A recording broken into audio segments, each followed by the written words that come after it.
We've been really fortunate this year with volunteers and projects. We have 200 volunteers signed up, which is way up from last year, and about 16 projects. So, a lot of teams showing up in full force this year. We got a huge team from MCG. Midwest One has a huge team. We got a lot of students from Penn who did a project yesterday. We got young professionals. We got Rotary. We got Kiwanis. We just got all these great groups coming together to do some work for us. So it's awesome.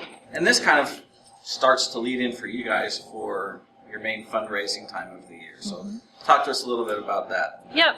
We use Day of Caring as our kickoff for campaign. So over the next couple months, I'll be meeting with a lot of businesses and individuals and doing presentations at places and talking about United Way and how you can fundraise and support that. The bread and butter kind of our fundraising is workplace campaigns where people can give $1 or $2 out of their paycheck throughout the whole year. So it's really a good way for that money to really add up and have a big impact when hopefully you don't really notice $1 or $2 coming out of your paycheck. So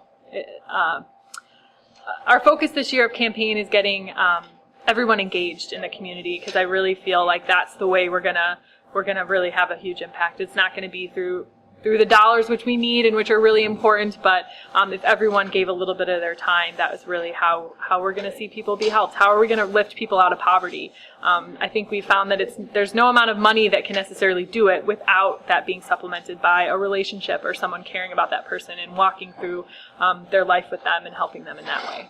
And you guys have been supplementing those dollars or multiplying them with programs that you've been, I guess, hosting in-house versus...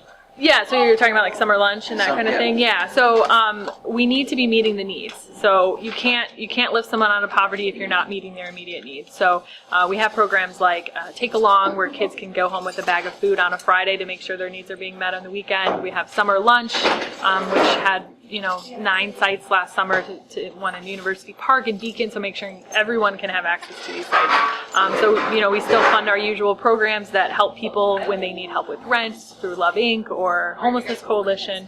So we need to meet those needs, and so I see United Way's role as kind of identifying those gaps. What's not being met. What we have all these organizations who are doing such good work, but where can we be putting them together? How can we make this puzzle piece come together in a way that we're making sure all those gaps are being met?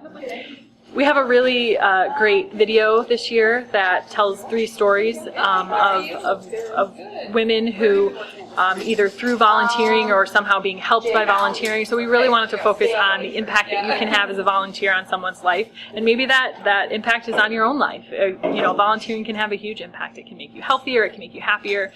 So we're trying to really focus on that engagement piece and making sure that people know that they have a skill that they could share with someone else, and that person could really be gifted by that. We've got the Midwest One Insurance Services and Midwest One Bank together. We are over here at a residence staining a deck, the front and the back, and a ramp. And then we're going to spray some non-stick stuff on the patio. And also we have another group over at New Hope that are doing a bunch of painting and working out in the garden area. For Midwest One, both the insurance and the bank, why is participating in Day of Caring important for you guys? I think it's not just for the bank and for the insurance, but the people that also do it. It's just a nice feeling to be able to help somebody else that can't do this kind of stuff. And then plus over at New Hope, just being able to paint, to give a new fresh coat of paint on some of the areas over there too. I think anybody that can give a half a day or a full day, just the fulfillment that you get, that that you help somebody, and then you go by that place or do that for the whole year and you think, yep, I helped those people. It's just a good feeling. Well, it's just important for, I think, the young people in the community to give back in some way, because this community does so much to support us and make us appreciate where we live, and giving back in a way that allows us to serve the community, help a nonprofit out by moving some equipment, moving their offices to another location. It's just a great way for us to give back, and that's really why we're doing this today, and that's what the whole day is about, so it's a great thing.